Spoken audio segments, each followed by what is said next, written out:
So hanapin ko pa kung saan yung daan.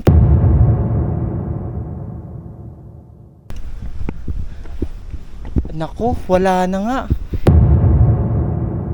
May ahas. Ayoko na mag-take ng risk. Nanginginig yung tuhod ko. Alamin ang buong kaganapan. Huwag kang aalis. Kumapit ng maigpit. Huwag nang mainip. Heto na ang malupit kong trip.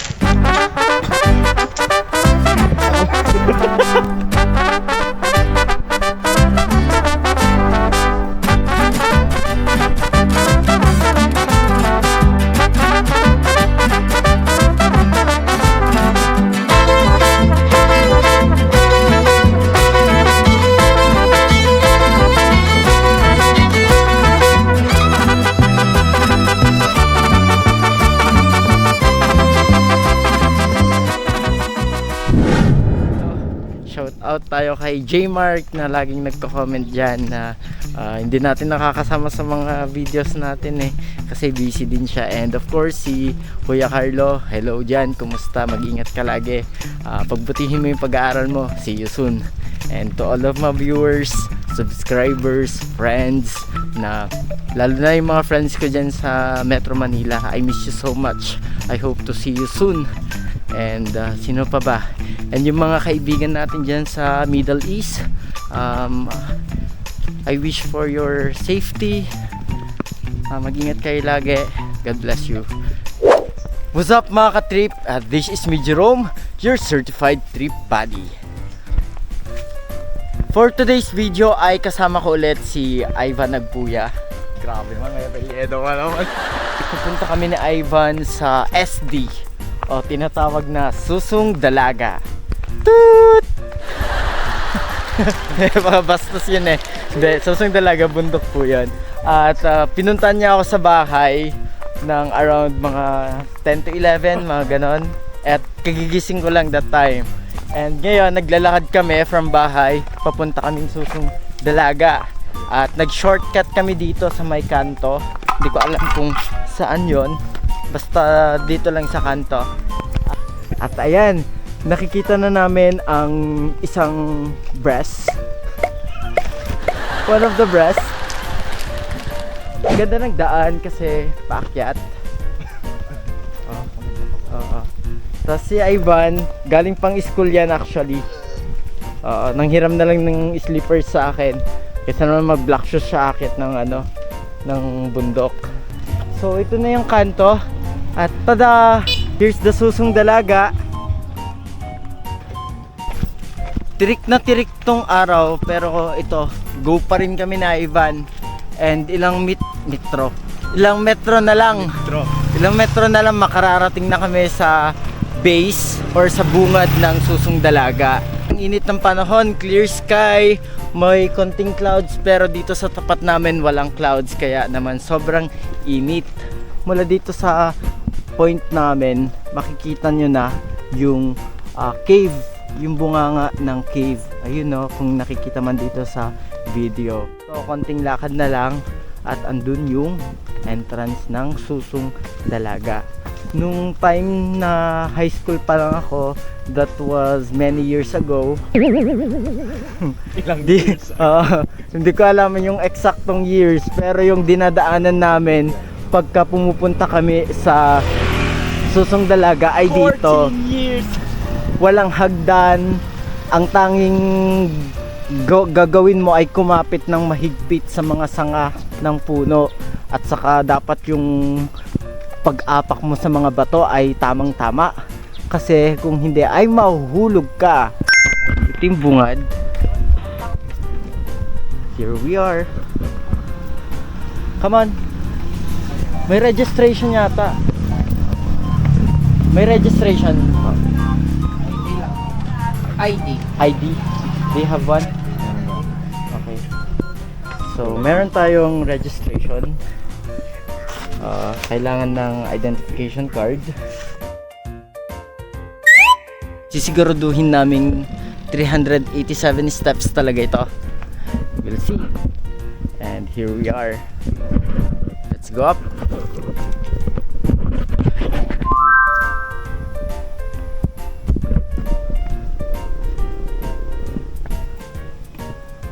to? 90. 90? Dito mismo? So, nandito na kami sa... Sige, wait lang, be-verify ni Ivan.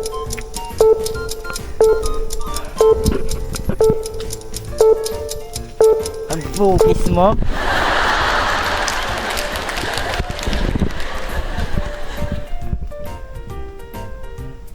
$75.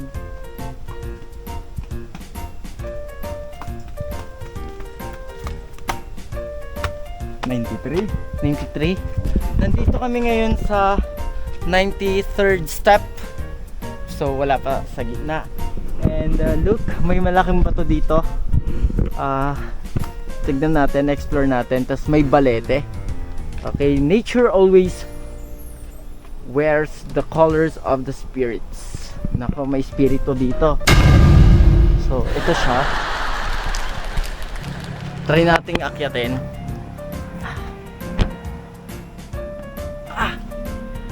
So sad lang kasi may mga vandals.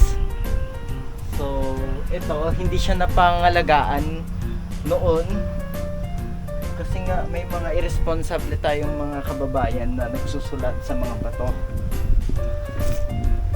Siguro sa tingin nila, ikinakul nila yon. Pero for me, of course, syempre hindi. So ito yung balete. Ito yung rock formation dito. Tapos yung sa baba namin, bangin na. Bangin. Ayan o.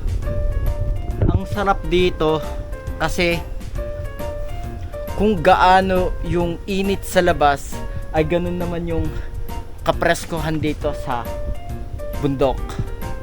So balik na tayo sa 93rd step and let's continue walking up.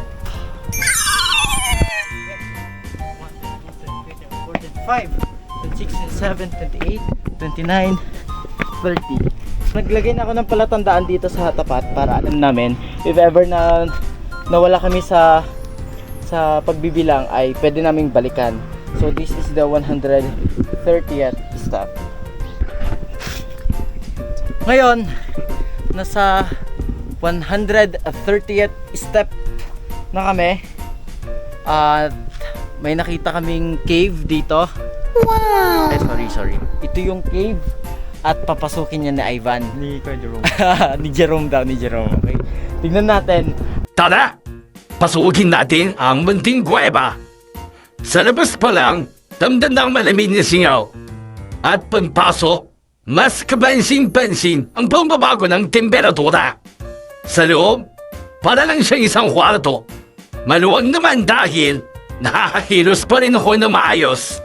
May sapat na espasyo para makatayo, makalakad at makagel. Hindi rin ka lang kasikip kaya na inaasahan. Let's go. Let's go out. So yun na yun. So balik tayo sa 130th step. Ito. Narito na kami sa 180th step. Ito na yung bukana ng cave. Susung Dalaga Cave. Ngayon, papasukin na natin ang mismong cave at explore natin. Well, paulit-ulit na akong napunta dito pero syempre dahil andyan kayo at para na rin sa vlog na to ay pupuntahan natin ulit para makita nyo naman. So ito na yung cave. Ayan, it's nice to see na meron na siyang ganito, no vandalism. Pero I think it's too late na kasi patay na yung mga bato natin. Kawawa. Pero okay lang, baka sakali magkaroon ng miracle at mabuhay sila ulit, di ba? So ito na siya. May ceiling opening dun sa taas. Then puntahan natin kung ano yung nandun sa looban pa. Akyat na tayo dun sa taas. So para makapunta dun sa looban ay kailangan umakyat dito sa mga Well, di naman siya ganun ka taas. Pero sakto lang. Kaya still, be careful kasi nga matutulis yung mga ibang bato dito. Madalas ka lang ay possible na magkaroon ka ng mga injuries. Okay, so kita tayo. Para makakit dito ay may iba ding mga daanan syempre. Hindi lang naman dun sa dinaanan ko. Meron dito sa gilid at meron din dun sa gilid dito sa may right side ko yung dinaanan ni Ivan. So, okay. Diretso na tayo sa loob.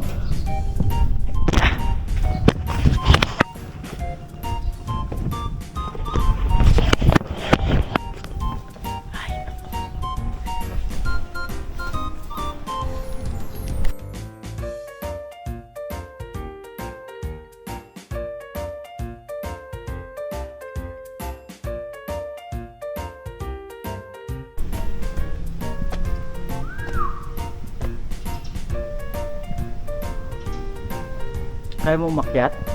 Ayoko, baka delikado rin. Dito ako umakyat dati pero ayoko na siyang akyatin.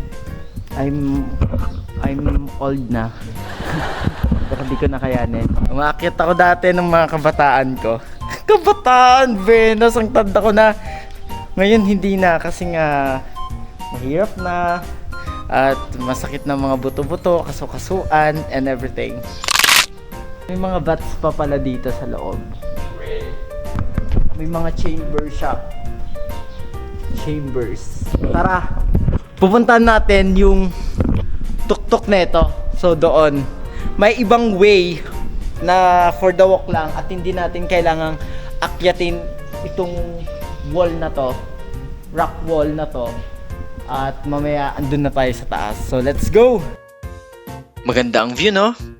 Pero mas masarap sa pakiramdam kung hydrated ka. Kaya kapag aakyat ka, huwag kalimutang magdala ng tubig. Parang di natin ma-prove yung 387 steps. Kasi nga, umakyat pa kami dito sa taas.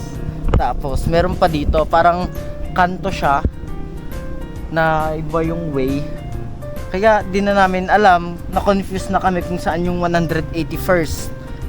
So, hindi ko na lang siya bibilangin. So, for me, siguro more than 387 steps ito. Kasi hindi lang naman yung mga hagdan yung nilalakaran dito eh. Okay naman. So, ngayon, papunta na tayo sa view deck. Bago tayo tuluyang pumunta sa view deck ay tulad ng ipinangako ko ay pupuntahan muna natin yung tuktok ng cave. So hanapin ko pa kung saan yung daan kasi parang kapag kasusundan itong mga hagdan ay sa iba tayo makararating. So tara Ivan.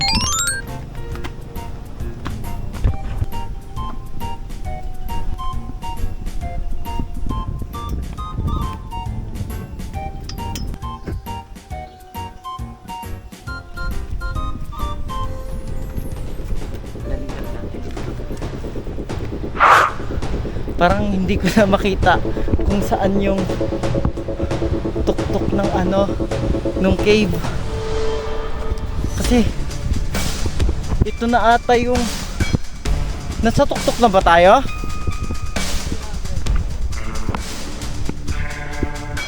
Naku, wala na nga. Hindi ko na alam kung saan yung sa may ceiling. Wait lang. Ito ba yun?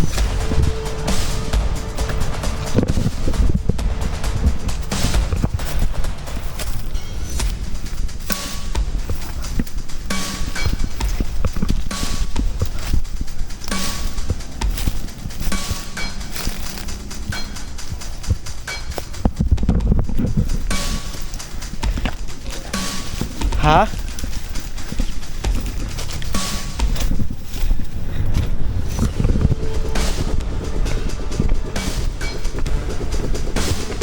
Ba?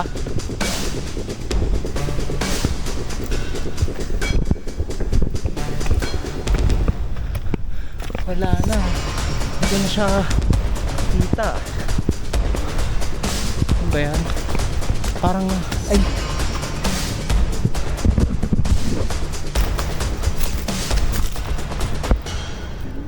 Yun?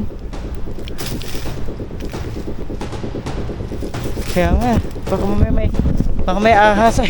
Ayoko na mag-take ng risk. Kasi, baka may ahas.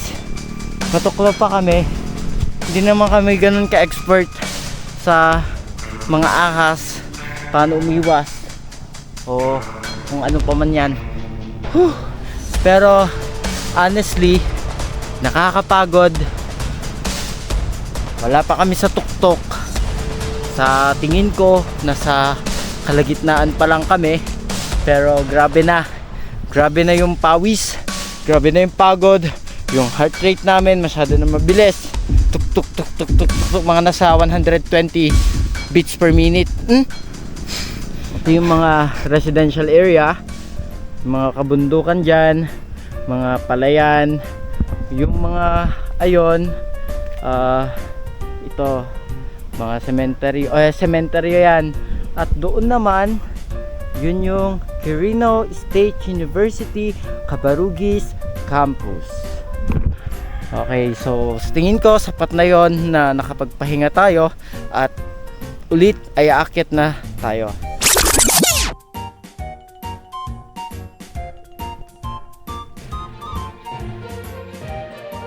Yun po, kita niyo po yan, yung shadow ng clouds. Ito po yan, itong cloud na to. At dahil sa hangin po, ang clouds natin ay gumagalaw pag ganito. Yes, weather update. Mang Tani, tutuloy na namin yung paglakad. Okay na, More than konting-konti na lang, nasa tuktok na kami. more than 300. Nasa summit na kami. Uy, summit! Konting-konti na lang talaga.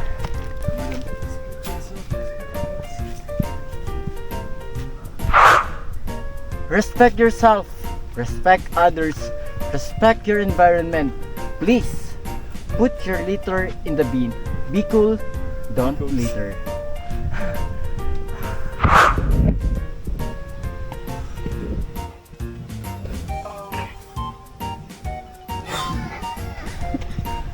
Naku.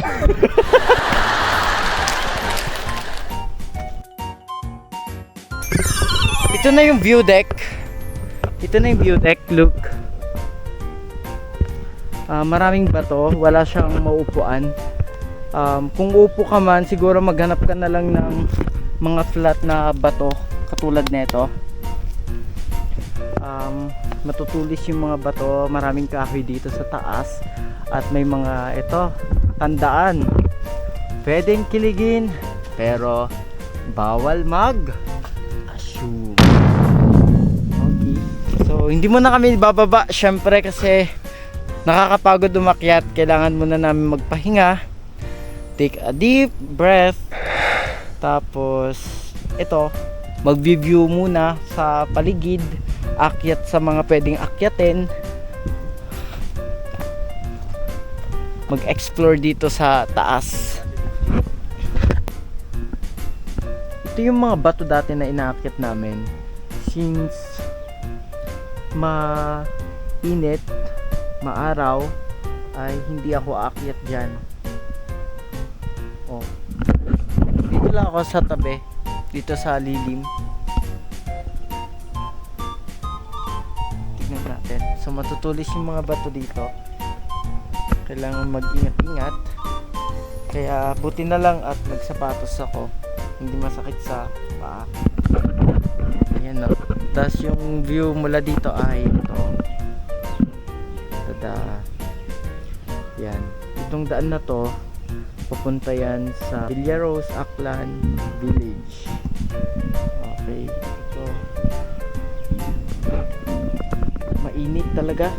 Yan, mag-ingat tayo kasi may mga butas tong mga bato, baka mahulog itong camera natin. At yung kabilang bundok ng Susong Dalaga ay ito siya. Hindi siya ganun na-explore, pero nung kabataan ko, minsan na rin akong pumunta dyan. Nakakatakot siya, masukal, at may cave din dyan actually sa kabila, pero delikado Kasi nga unexplored siya.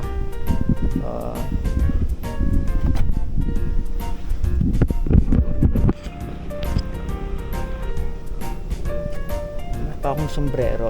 So dito mga bangin-bangin siya. Ayan oh, yung mga bato, grabe matutulis. Kaya dahan-dahan lang. Well, tignan lang naman natin. Ayan. Tada.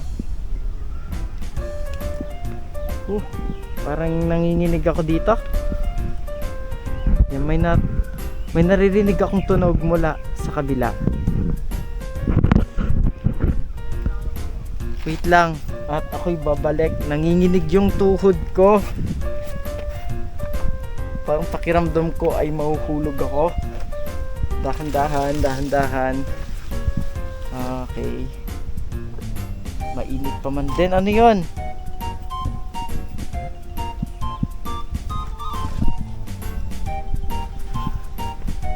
So, ayan oh. Tignan nyo may mga butas-butas. So, balik na tayo dun kay Ivan.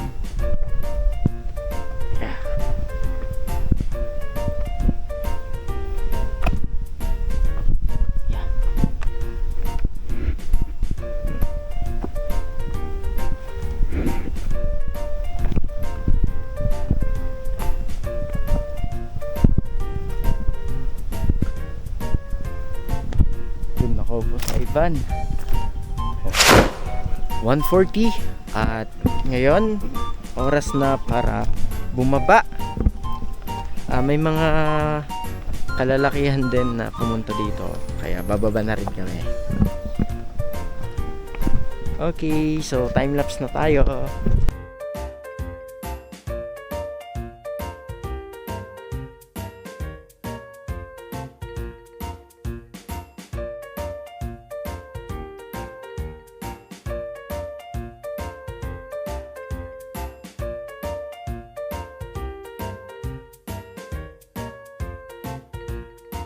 So bale more than 1 hour kami doon kasi nag-log-in kami ng 12:20.